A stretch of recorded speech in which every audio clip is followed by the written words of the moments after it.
আবুল কাশেম ফজলুল হক হুজুর বললেন যে আমরা সংসদে সুন্নি পাঠাতে চাই না, এবার আমরা সংসদে সুন্নিয়তের প্রতিনিধি পাঠাতে চাই।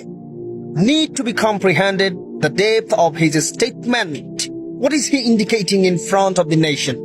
আপনাকে বুঝতে হবে কি বোঝাতে চাচ্ছে, কোথায় এই বাক্যের গভীরতা, তিনি কি বোঝাতে চেয়েছেন। দেখেন, আবুল কাশেম ফজলুল হক হুজুরের যে স্বপ্ন, এই স্বপ্ন যদি বাস্তবায়ন হয়, খোদা কি কসম, বাংলাদেশ নয় শুধুমাত্র বিশ্বের বুকে সুন্নিয়তের প্রচার প্রসার আর কেউ ঠেকাতে পারবে না। কিন্তু এটাকে বাস্তবায়নের জন্য আমাদেরকে প্রপার কাজটা কি করতে হবে না? আমরা কি উপযুক্ত কাজ করতে হবে না?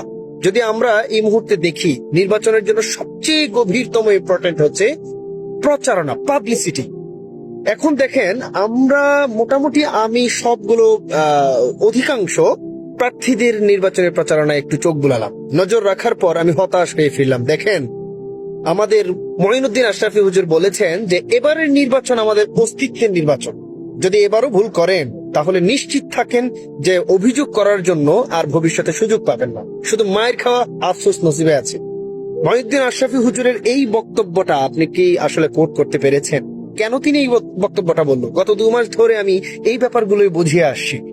এরপরে দেখলাম নির্বাচনের প্রচারণা হচ্ছে এমন ভাবে, যেই নির্বাচনের প্রচারণার পরে কোনো ব্যক্তি সুন্নিদেরকে ভোট দেবে তো দূরের কথা, সে আগে ভাগে বুঝে ফেলবে যে ভাই আর যেমন তেমন হোক, তারা জাতীয় নির্বাচনের কোন সংসদ হওয়ার যোগ্যতা রাখে না। আমি এইভাবে বলতে বাধ্য হচ্ছি, না বললে বুঝেন না। আবার বুঝাতে গেলে এইভাবে বললে কন যে অনলাইনে বললেন কেন, অনলাইনে না বললে আবার বোঝানোর সুযোগ থাকে না। আবার না বুঝা মাঠের মধ্যে নাইমা দুনিয়ার হট্টগোল হাউকাও দুনিয়ার উল্টাপাল্টা করে বেড়াচ্ছেন। দেখেন, আমি দেখতে পেলাম যে আপনারা অনেকে প্রচার করছেন নির্বাচনের প্রচারণার মাঠে।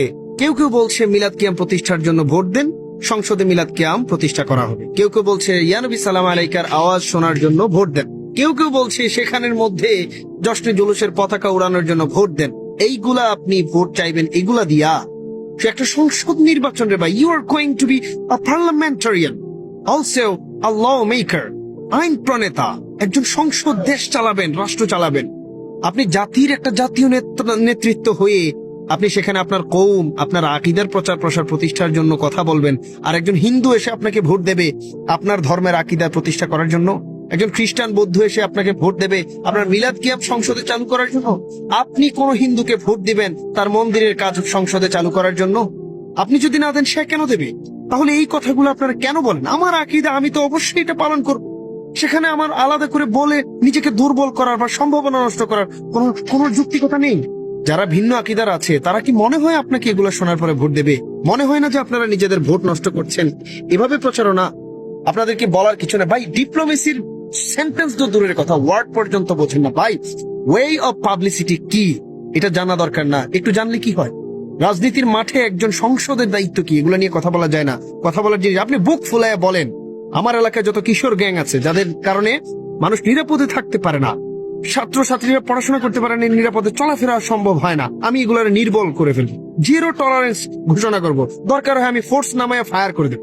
এইভাবে বলেন, বুক ফুলায় বলেন। যেই সন্তানটা দরিদ্রতার কারণে পড়তে পারে না, আমরা এমন কোন অবস্থা রাখবো না। আমরা তাদেরকে গভর্নমেন্ট রিলিফের ব্যবস্থা করে দেবো, প্রয়োজনে গভর্নমেন্ট সাপোর্ট দেব। আপনি বলেন ভ্রাম্যমান সাপোর্ট দেব। আপনি বলেন যেই পরিবারটা দুর্বল, আমরা তার জন্য ভিআইপি কার্ড করবো প্রয়োজনে। আপনার তো পাওয়ার থাকবে ভাই, আপনি তখন করলে বললে সমস্যা কি? পরে করবেন, করার সুযোগ আছে তো। আপনারা তো দুর্নীতি মোমবাতির, কেউ তো দুর্নীতির মানুষ না। আল্লাহ রাসূল সাল্লাল্লাহু আলাইহি ওয়াসাল্লামের আদর্শে মতানৈক্যে তারা মতবাদের মাধ্যমে প্রতিষ্ঠিত এবং চলে, আকীদায়ে আহলুস সুন্নাত ওয়াল জামাত। তাহলে বুক ফুলিয়ে বলেন না। আপনি বলেন, বুক ফুলে বলতে পারেন আমি ভ্রাম্যমান হসপিটাল করে দেব। যারা দরিদ্রতার কারণে ভালো চিকিৎসা নিতে পারে না তাদেরকে আমি ডিসকাউন্টের ব্যবস্থা করে দেব গভর্নমেন্ট হসপিটালে। আপনি ওইভাবে কথা বলেন। প্রয়োজনে আমি আমার প্রশাসন নামাবো, প্রয়োজনে আমি আমার টিম নামাবো, প্রয়োজনে আমি নিজে হাত পাতবো দরিদ্রদের জন্য, অসহায়দের জন্য, পিছিয়ে পড়া জাতির জন্য। আপনি বলেন আমি সম্প্রীতি প্রতিষ্ঠা করব, যেখানে হিন্দু, মুসলিম, বৌদ্ধ, খ্রিস্টান সবাই স্বাধীনতার সাথে ধর্ম চর্চা করবে এবং নিরাপত্তার দায়িত্ব আমি নেব, আমার কাঁধে তাদের নিরাপত্তার দায়িত্ব থাকবে। এইভাবে কথা বলেন। তখন একটা অন্য ধর্মের মানুষও আশা করবে যে হ্যাঁ, এই মানুষটাকে দিয়ে আমার নিরাপত্তা সম্ভব, এই মানুষটাকে দিয়ে আমার ঝুঁকিপূর্ণ সময়ে সাপোর্ট পাওয়া সম্ভব। তার ভেতরে এই আশ্বাস আপনি পয়দা করতে পারলে তখন সে ভোট দেবে। এবং এভাবেই আপনাকে ভোট অর্জন করতে হবে। আপনি মানুষের মনই যদি অর্জন না করতে পারেন, কথার মাধ্যমে কাজের উপর তারা ভরসা পাবে কিভাবে যে ভবিষ্যতে আপনি কি করবেন না করবেন? আপনার ব্যক্তিত্বের পরিচয় কথার মাধ্যমে রে ভাই। এটাই যদি না হয় তারা কিভাবে আপনাকে বিশ্বাস করবে? আপনি নিজে ভাবেন, আপনি করবেন? আপনি বিশ্বাস করবেন এভাবে কাউকে? আপনার সমাজের মধ্যে, দেশের মধ্যে অপোজিট নিয়ে কথা বলেন, ওই সমস্ত অপোজিট নিয়ে কথা বলেন যে অপোজিট গুলার ওয়াদা দিছে এমপিরা কিন্তু কাজ করে নাই। আপনি সেগুলো নিয়ে কথা বলেন যে আপনারা লিখে রাখেন আমি কাজ করব। সেভাবে কথা বলে মানুষকে স্যাটিসফাইড করার চেষ্টা করেন।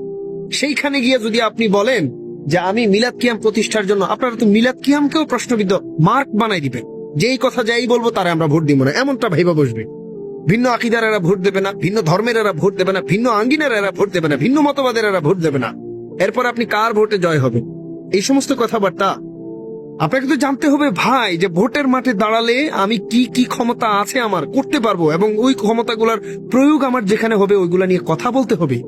আপনি একটা থানার, আপনি একটা একটা একটা অঞ্চলের বাপ হতে যাচ্ছেন, বাপের মতোই তো কথা বলতে হবে। শালার মতো কথা বললে আপনি বাপ সাজবেন আর মানুষ আপনার বাপের জায়গায় বসাই দিবে? কথা প্লিজ দয়া করে শিখেন একজন সংসদের কাজ কি, সংসদের কি কি পাওয়ার, কি করতে পারে সেগুলো শিখে জেনে তারপর কথা বলেন। আপনাদের এখনো সময় আছে। মানুষকে হতাশ করেন না প্লিজ, হতাশ করেন না। আমি আবারও মঈনুদ্দিন আশরাফি হুজুরের কথাটা মনে করিয়ে দিতে চাই। তিনি বলেছেন এবারের সংসদ নির্বাচন আমাদের অস্তিত্বের বিষয়। যদি এবার ভুল করেন তাহলে অভিযোগ করার জন্য ভবিষ্যতে আর কোনো সুযোগ থাকবে না। Never forget to think about this statement. আপনারা যদি এটা ভুলে যান আর এটা যদি হালকা মনে করেন, আর যদি মনে করেন যে মোমবাতি হাতে নিয়ে একদম মিছিল করে ফেলবেন আর সব হয়ে যাবে, মুলা একেবারে জাপানি মুলা, আপনারা প্রচুর জাপানি মুলা স্টাইলে নকল করতেছেন, আর কিচ্ছু না। এখানে প্রোডাক্টিভিটি, ক্রিয়েটিভিটির কিচ্ছু নাই। একটা পোলা যখন নকল করে আপনারা মানে এমন ভাবে চলতেছেন যেন আপনাদের ভবিষ্যৎ একেবারে নিশ্চিত, সুনিশ্চিত। ভাই ভবিষ্যৎ নিজেও জানেন না তার ভবিষ্যৎ কি, আপনি কিভাবে এইভাবে আনন্দিত হয়ে যান উল্টাপাল্টা কাজ করুন? আপনাদের তো এখন সিরিয়াস হওয়ার কথা। অনলাইন অফলাইন সব জায়গায় প্রচারণা করার কথা। কোথায় আপনাদের পাবলিসিটি, প্রচার প্রসার? কোথায় একটা চ্যানেল কাভারেজ? কোথায় একটা কি? কোথায় টাকা ঢালেন না? নির্বাচনে আসছেন না, জাতীয় নির্বাচনে, তো আপনি পাবলিসিটি করবেন না? কোথায় আপনার ব্যাকআপ? কোথায় আপনার কভার? আরে ভাই নিজেদের যে লোকগুলো আছে এরা পর্যন্ত অনলাইনে, অফলাইনে, ফেসবুকে, সোশ্যাল মিডিয়ায় লেখে না। এটা কেমন কথা রে ভাই? লিখালিখি করেন, প্রচার করেন। 100 জন মানুষ ফেসবুকে লিখলে একটা চ্যানেলের প্রচারণা এমনিতেই হয়ে যায়। মিনিমাম 50-60টা এলাকার মধ্যে এই কথা সরে যায়, কিন্তু আপনারা সব চুপ। বুঝে নিয়েন নকল করারও একটা ধর্ম আছে। এই যে শিক্ষা ব্যবস্থা ভঙ্গুর, A+ পাওয়া যায় কিন্তু মেধাবী তৈরি হয় না, এগুলো নিয়ে কথা বলতে পারেন না? দুর্নীতি কমাই দিবেন বলতে পারেন না? একটা ছেলে যখন নকল করে আপনারা দেখেন যে এডুকেশনাল করাপশন করতেছে সে। আমার কাছে এটা মনে হয়, আমার কাছে মনে হয় গোটা সিস্টেমটাই করাপশনে ডুবে আছে, এই জন্য সে বাধ্য এটা করতে। যদি সিস্টেম স্ট্রং থাকতো, যদি প্রোডাক্টিভ থাকতো, তাহলে সে নকল করতে পারতো না, সে প্রোডাক্টিভ হয়ে উঠতো। কর্মসংস্থানের ব্যবস্থা করবেন সেটা বলেন, যে আমার এখানে আমি কর্মসংস্থানের ব্যবস্থা করব, আমার এখানে যত দরিদ্র আছে তাদের জন্য আমি একটা সাহার ব্যবস্থা করব, সেটা বলেন।